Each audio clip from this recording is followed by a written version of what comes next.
നമസ്കാരം. രാഹുൽ മാങ്കൂട്ടത്തിൽ പാലക്കാടിന്റെ MLA പുറത്തിറങ്ങിയിരിക്കുകയാണ്. മൂന്നാമത്തെ കേസിലും കോടതി ജാമ്യം അനുവദിച്ചതോടെ മാവേലിക്കര സബ് ജയിലിൽ നിന്നാണ് രാഹുൽ മോചിതനായത്. പക്ഷെ ചോദ്യം ഇതാണ്, അടുത്തത് എന്താ? അടുത്ത FIR ലോഡായി കഴിഞ്ഞു. ഒരു യുവ നേതാവിനെ രാഷ്ട്രീയമായി ഇല്ലായ്മ ചെയ്യുവാൻ ഭരണകൂടവും പോലീസും ചേർന്ന് തിരക്കഥ എഴുതുകയാണോ? ജാമ്യം കിട്ടുമ്പോൾ അടുത്ത കേസ്, അത് തീരുമ്പോൾ മറ്റൊന്ന്. ഈ സീരിയൽ കേസുകൾക്ക് പിന്നിൽ കൃത്യമായ പൊളിറ്റിക്കൽ പ്ലാനിംഗ് ഉണ്ടോ? ഡിജിറ്റൽ യുഗത്തിൽ ഒരാളുടെ കരിയർ തകർക്കുവാൻ അധികാരം ദുർവിനിയോഗം ചെയ്യപ്പെടുകയാണ്. ഭരണപക്ഷത്തിന്റെ അസൂയയോ അത് ഗൂഢാലോചനയാണോ? രാഹുലിനെതിരെ ഇനിയും എത്ര കേസുകൾ വരും? കേരള രാഷ്ട്രീയം ഉറ്റുനോക്കുന്ന ആ വലിയ ചർച്ചയാണ് ഇപ്പോൾ നടന്നുകൊണ്ടിരിക്കുന്നത്. എത്തിക്സ് കമ്മിറ്റിയുടെ തീരുമാനം പോലും രാഹുലിന്റെ രാഷ്ട്രീയ ഭാവി മാറ്റുമോ എന്നാണ് ഉറ്റുനോക്കുന്നത്. ഈ ഒരു വിഷയത്തിൽ റിട്ടയർഡ് SP ജോർജ് ജോസഫ് ചില കാര്യങ്ങൾ അദ്ദേഹത്തിന്റെ ചാനലിലൂടെ പറയുന്നുണ്ടായിരുന്നു. അതിങ്ങനെയാണ്: രാഹുൽ മാങ്കൂട്ടത്തിനെതിരായിട്ട് ഇനിയും കേസുകൾ വരും. അത് നിയമപരമായി പ്രതിരോധിക്കേണ്ട ഉത്തരവാദിത്തം ബാധ്യതയും MLA ആയ രാഹുൽ മാങ്കൂട്ടത്തിനുണ്ട്. കാരണം അദ്ദേഹം പാലക്കാട് MLA ആണ്. അവിടുത്തെ ജനങ്ങൾ മുഴുവൻ അദ്ദേഹത്തെ സ്വീകരിച്ചു. 2000 വോട്ടിന്റെ ഭൂരിപക്ഷത്തിൽ അദ്ദേഹത്തെ ജയിപ്പിച്ചു വിട്ടു.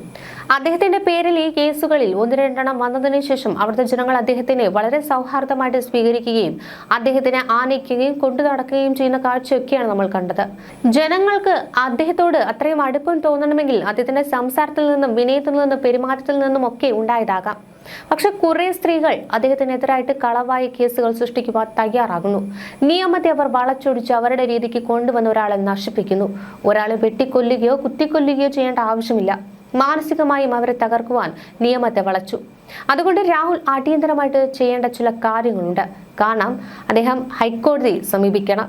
ഭരണഘടന അനുസരിച്ച് പൗരനെ കള്ളക്കേസ് കൊണ്ട് കുരുക്കുന്നത്, അധികാരം ദുർവിനിയോഗം ചെയ്യുന്നതും അതിൽ ചില പോലീസ് ഉദ്യോഗസ്ഥർ കൂട്ടുനിൽക്കുന്നതുമാണ് നമ്മളിവിടെ കാണുന്നത്. 3 കേസിനകത്തും ഒരു കേസ് എടുക്കുവാനുള്ള നിയമപരമായ കാര്യങ്ങളില്ല. കാരണം നിയമം എങ്ങനെയാണ് പറയുന്നത് ആ രീതിയിൽ കേസെടുക്കാനേ പറ്റുള്ളൂ. ആരോപണവും കണ്ടൻസും അതല്ല ഞാൻ ഉദ്ദേശിക്കുന്നത്. ഒരു കേസിൽ എങ്ങനെയാണ് FIR എടുക്കേണ്ടത് എന്ന് 154 CRPC കൃത്യമായിട്ട് പറയുന്നുണ്ട്. അതേ സമയത്ത് BNSSലും അത് കൃത്യമായിട്ട് 173 പറയുന്നുണ്ട്. അതുകൊണ്ട് ഇവിടുത്തെ പോലീസ് ഉദ്യോഗസ്ഥന്മാരും SHOമാരും അന്വേഷണ ഉദ്യോഗസ്ഥരും അതനുസരിച്ച് വേണം നിയമത്തെ മുന്നോട്ട് നയിക്കുവാൻ. അല്ലാതെ അവർക്ക് തോന്നിയതുപോലെ അവർ രാഷ്ട്രീയ പ്രേരിതമായി അവരുടെ ഇഷ്ടത്തിന് നിയമത്തെ വളച്ചൊടിച്ചു കൊണ്ടുപോകുന്നത് ശരിയല്ല. അതിനൊക്കെ ഇവിടെ ചോദിക്കാനായി കോടതിയും സുപ്രീം കോടതിയും ഒക്കെയുണ്ട്.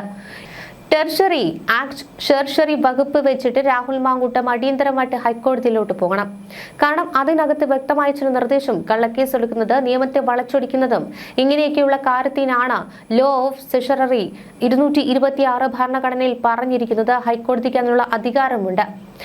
അത് അവരെ denial of basic principle of law basic പ്രിൻസിപ്പിളായ ആ നിയമം അതനുസരിച്ച് പ്രവർത്തിക്കേണ്ട ഉദ്യോഗസ്ഥന്മാർ അത് രാഷ്ട്രീയമായ പ്രേരണയോടുകൂടി ആ ബേസിക് പ്രിൻസിപ്പിൾ മറന്നവർ കേസിന്റെ ഇൻവെസ്റ്റിഗേഷൻ നടത്തുന്നതാണ് ഒന്നാമത്തെ കാര്യം.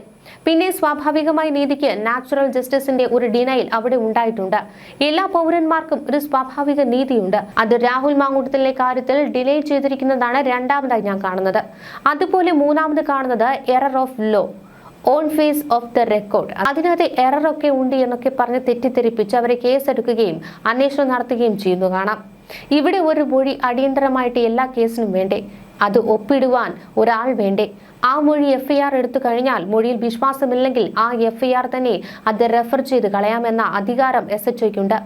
നമ്മൾ നിയമം അങ്ങനെയാണ് കാണുന്നത്. ഒരു FIR എടുക്കുമ്പോൾ അതിനകത്ത് കള്ളത്തരം ചേർത്ത് അതിനകത്ത് ആ ഒരു സ്വാഭാവികമായ ഒരു ഫ്ലോ ഇല്ല, അതിനകത്തൊരു കള്ളത്തരമുണ്ട് എന്ന് തോന്നുകയാണെങ്കിൽ, ആമുഖമായിട്ട് തന്നെ തോന്നിയാൽ ആ കേസ് അപ്പോൾ തന്നെ റെഫർ ചെയ്യാനുള്ള അധികാരം SHOയ്ക്ക് കൊടുത്തിട്ടുണ്ട്. കള്ളമായിട്ട് ഒരു FIR എടുക്കാൻ കഴിയില്ല. മൊഴി തന്നോളൂ, മൊഴി അനുസരിച്ച് FIR എടുക്കും. വായിച്ചു നോക്കുക. SHOമാർ അതിനകത്ത് നിയമത്തിന്റെ പരിരക്ഷയ്ക്കകത്ത് ആ സ്റ്റേറ്റ്മെന്റ് വരുന്നില്ലെങ്കിൽ റെഫർ ചെയ്ത് കളയാനുള്ള അധികാരം FIR തന്നെ എടുത്ത് കേസ് ഡയറി എഴുതി അതങ്ങ് റെഫർ ചെയ്യാം. അല്ലെങ്കിൽ മൊഴി രേഖപ്പെടുത്തിയ ശേഷം അതിന്റെ അകത്ത് ഒപ്പിടുന്നതിന് മുൻപ് റെഫർ ചെയ്ത് കളയാം. അതിനൊക്കെ അധികാരമുണ്ട്. അതിവിടെ ആരും വിനിയോഗിച്ചു കണ്ടിട്ടില്ല. ഇവിടുത്തെ 3 കേസിനകത്തും ഇതിനകത്ത് എറർ ഉണ്ട്. കാരണം മൂന്നാമത്തെ കേസിൽ ഇപ്പോൾ ജാമ്യം കിട്ടിയ കേസിനകത്ത് അതിനകത്ത് വിദേശത്തുള്ള സ്ത്രീയെ അതിന്റെ അന്വേഷണ ഉദ്യോഗസ്ഥർ കണ്ടിട്ടില്ല. അവരെ വൈദ്യപരിശോധന നടത്തിയിട്ടില്ല. അവർ ഓൺലൈനിൽ പരാതി അയക്കുന്നുവെങ്കിലും അതിനുശേഷം അവരെ കണ്ട് 3 ദിവസത്തിനകം മൊഴിയെടുക്കുവാൻ അവർ ബാധ്യസ്ഥരാണ്. അപ്പോൾ ഇതൊക്കെ നിയമപരമായി നിയമത്തെ വളച്ചൊടിച്ച് ഒരാളെ കുരുക്കുവാൻ ശ്രമിക്കുന്നതായിട്ടാണ് തനിക്ക് തോന്നുന്നത്. അതുകൊണ്ട് 226 ഭരണഘടന പ്രകാരം ലോ ഓഫ് സർഷറി അനുസരിച്ച് അദ്ദേഹത്തിന് ഹൈക്കോടതിയിൽ പോകാം. അതിന് യാതൊരു തടസ്സവുമില്ല. തന്നെ ഇതുപോലെ കുരുക്കിക്കൊണ്ടിരിക്കുകയാണ്. താൻ ഒരു പൊതുപ്രവർത്തകനാണ്, MLA ആണ്. തന്നെ രാഷ്ട്രീയപരമായിട്ട് ഭരണകക്ഷിയും തന്റെ കക്ഷിയും ചേർന്ന്, ചില വ്യക്തികൾ ചേർന്ന്, ചില പോലീസ് ഉദ്യോഗസ്ഥന്മാരും ചേർന്ന് തന്നെ ഇതുപോലെ കുരുക്കുകയാണ്. 3 FIR ആയി, ഇനിയും അടുത്തത് വരും. അതുകൊണ്ട് ഇതിനകത്തുള്ള എവിടെയാണ് നിയമപരമായി തെറ്റ് പോലീസിന് പറ്റിയതെന്ന് ഹൈക്കോടതി പരിശോധിക്കണം. ഹൈക്കോടതി പരിശോധിക്കുമ്പോൾ തന്നെ കോടതികൾക്ക് ഇവിടെ എന്തെങ്കിലും തെറ്റ് പറ്റിയിട്ടുണ്ടോ എന്ന് ഹൈക്കോടതിക്ക് നോക്കുവാനുള്ള അധികാരമുണ്ട്.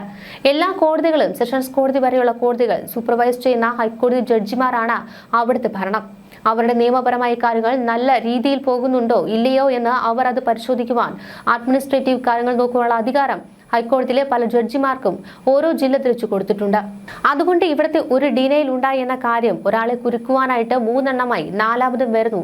ഇതവിടെ ചോദിക്കുവാനും ഒബ്സർവ് ചെയ്യുവാനും ഇവിടെ DGPയും ഉണ്ടാകും, അല്ലെങ്കിൽ ആ ആഭ്യന്തര വകുപ്പിലെ സ്പെഷ്യൽ സെക്രട്ടറി ഉണ്ടാകും.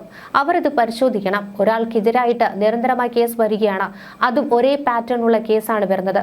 അതുകൊണ്ട് അത് വളരെ സൂക്ഷിക്കണം. ഈ രീതിയിൽ നിയമത്തെ വളച്ചൊടിച്ച് ഒരാളെ കുരുക്കുവാൻ ശ്രമിക്കുന്നത്, അത് തടയുവാനുള്ള ബാധ്യത DGPക്കുണ്ട്. തടയുവാനുള്ള ബാധ്യത സ്പെഷ്യൽ സെക്രട്ടറി അല്ലെങ്കിൽ ഹോം ഡിപ്പാർട്ട്മെന്റിനുണ്ട്. അത് മുഖ്യമന്ത്രിയെ ബോധ്യപ്പെടുത്തേണ്ട ഉത്തരവാദിത്വം 2 പേർക്കുമാണ്. അതാത് ജില്ലയിലെ SP-മാരും ഓരോ റേഞ്ചിലെ DIG-മാരും ADGP-മാരും അവർക്ക് സൂപ്പർവൈസറി ലാപ്സസ് ഈ കാര്യത്തിൽ ഉണ്ടായിട്ടുണ്ടോ എന്ന് പരിശോധിക്കണം. അങ്ങനെയെങ്കിൽ അവരുടെ പേരിൽ നടപടിയെടുക്കണം. കള്ളമായിട്ട് ഈ മൊഴി 3 കേസിലും കൊടുത്തിട്ടുണ്ടെങ്കിൽ അവരെ പ്രോസിക്യൂട്ട് ചെയ്യുവാനുള്ള നടപടികളിലേക്ക് നീങ്ങണം. അതുകൊണ്ടാണ് താൻ പറയുന്നത്, രാഹുൽ മാങ്കൂട്ടത്തിന് 226 ഭരണഘടന അനുസരിച്ച് തന്റെ പേരിൽ നിരന്തരമായി കേസുകൾ ചാർജ് ചെയ്യുന്നുവെന്നും അതിന് പിന്നിൽ ചില പോലീസ് ഉദ്യോഗസ്ഥരും രാഷ്ട്രീയ പാർട്ടികളും അതിന് കൂട്ടുനിൽക്കുന്നു. ഒരേ രീതിയിലാണ് 3 ടൈപ്പ് 3 FIR 3 FA സ്റ്റേറ്റ്മെന്റ് വന്നിരിക്കുന്നു. പലരും അവരെ മെഡിക്കൽ പരിശോധനയ്ക്ക് വിധേയമാക്കുന്നില്ല. റേപ്പ് എന്ന ആരോപണം കൊണ്ടുവന്നിട്ട് മെഡിക്കൽ പരിശോധന നടത്താതെ അതൊക്കെ നിയമപരമായിട്ട് മുന്നോട്ട് കൊണ്ടുപോകുന്ന പോലീസ് ഉദ്യോഗസ്ഥരും കേരളത്തിൽ ഉണ്ട്. അങ്ങനെയാണെങ്കിൽ അവർക്കെതിരായിട്ട് നടപടി ഉണ്ടാകണം. അതുകൊണ്ട് അടിയന്തരമായിട്ട് അടുത്ത കേസ് വരുന്നതിന് മുൻപായി രാഹുൽ മാങ്കൂട്ടം ഹൈക്കോടതിയിലെ 226 വകുപ്പ് പ്രകാരം, സർഷറി വകുപ്പ് പ്രകാരം നിയമപരമായി മുന്നോട്ട് നീങ്ങണം. ഹൈക്കോടതി അത് പരിശോധിക്കട്ടെ. ആർക്കൊക്കെയാണ് തെറ്റ് പറ്റിയത് എന്ന് നോക്കണം. നിയമത്തെ ആരാണ് വളച്ചൊടിച്ചത്? ഈ സ്ത്രീകൾ മനഃപൂർവ്വം കള്ളമായിട്ടും രാഷ്ട്രീയപരമായും മറ്റും രീതിയിൽ ഇദ്ദേഹത്തിനെ കുരുക്കുവാൻ ശ്രമിച്ചെങ്കിൽ അവരെ പ്രോസിക്യൂട്ട് ചെയ്യേണ്ടി വരും. അത് ഹൈക്കോടതി അത് പരിശോധിച്ചാൽ മാത്രമേ ആ സ്ത്രീകളുടെ മൊഴി സ്വാഭാവികമായ ഒരു മൊഴിയല്ല. അവരെ മനഃപൂർവ്വം ഇയാളെ അവഹേളിക്കുവാനും ഇയാളെ കഷ്ടപ്പെടുത്തുവാനും വേണ്ടി വ്യക്തിവൈരാഗ്യം വെച്ചിട്ട് അധികാരം ദുർവിനിയോഗം, ചില വകുപ്പുകൾ ഉപയോഗിച്ച് അധികാര ദുർവിനിയോഗം ചെയ്യുന്നതെന്ന് ഹൈക്കോടതിക്ക് പരിശോധിക്കാം. അതിനു വേണ്ടിയിട്ടാണ് ഹൈക്കോടതിയിൽ നിയമപരമായി നീങ്ങണം രാഹുൽ മാങ്കൂട്ടം എന്നാണ് തന്റെ അഭിപ്രായമെന്നാണ് റിട്ടയർഡ് SP ജോർജ് ജോസഫ് പ്രതികരിച്ചത്. ഹൈക്കോടതി പറഞ്ഞതൊക്കെ അവിവാഹിതനായതുകൊണ്ട് അദ്ദേഹത്തിന്റെ ബന്ധമൊന്നും നിയമവിരുദ്ധമല്ല എന്നാണ് പറഞ്ഞിരിക്കുന്നത്. ഈ കേസിൽ ഹൈക്കോടതി നിരീക്ഷിച്ചതും അതുതന്നെയാണ്. സുപ്രധാനമായ ഒരു ജഡ്ജ്മെന്റാണ് ഹൈക്കോടതി നിരീക്ഷണത്തിൽ വന്നത്. അതുകൊണ്ടാണ് അദ്ദേഹം 226 അനുസരിച്ച് മുന്നോട്ട് നീങ്ങണം, സെക്ഷറി അനുസരിച്ച് മുന്നോട്ട് നീങ്ങണമെന്ന് താൻ പറഞ്ഞിരിക്കുന്നത്. കാരണം നിയമപരമായി പല അബദ്ധങ്ങളും പോലീസിനും അന്വേഷണ ഏജൻസികൾക്കും പറ്റിയതുകൊണ്ടാണ്. അത് നമ്മൾ പല സന്ദർഭങ്ങളിൽ പറഞ്ഞുവെങ്കിലും ഹൈക്കോടതി കൃത്യമായിട്ട് ഇത് പറഞ്ഞിരിക്കുന്നു. അത് രാഹുൽ അവിവാഹിതനായതുകൊണ്ട് അദ്ദേഹത്തിന്റെ ബന്ധം നിയമവിരുദ്ധമല്ല. മറ്റൊന്ന് പരസ്പര സമ്മതത്തോടെയുള്ള ബന്ധമായിരുന്നു. വിവാഹിതരായ സ്ത്രീ ആയിരുന്നാലും അല്ലാത്തവരായിരുന്നാലും ശരി, പ്രായപൂർത്തിയായ സ്ത്രീ ആയാലും ശരി, പരസ്പര ബന്ധത്തോടെയുള്ള ഒരു ബന്ധം തന്നെയായിരുന്നു എന്നാണ് അദ്ദേഹത്തിൻ്റെതെന്ന് ചൂണ്ടിക്കാട്ടിയിരിക്കുന്നത്.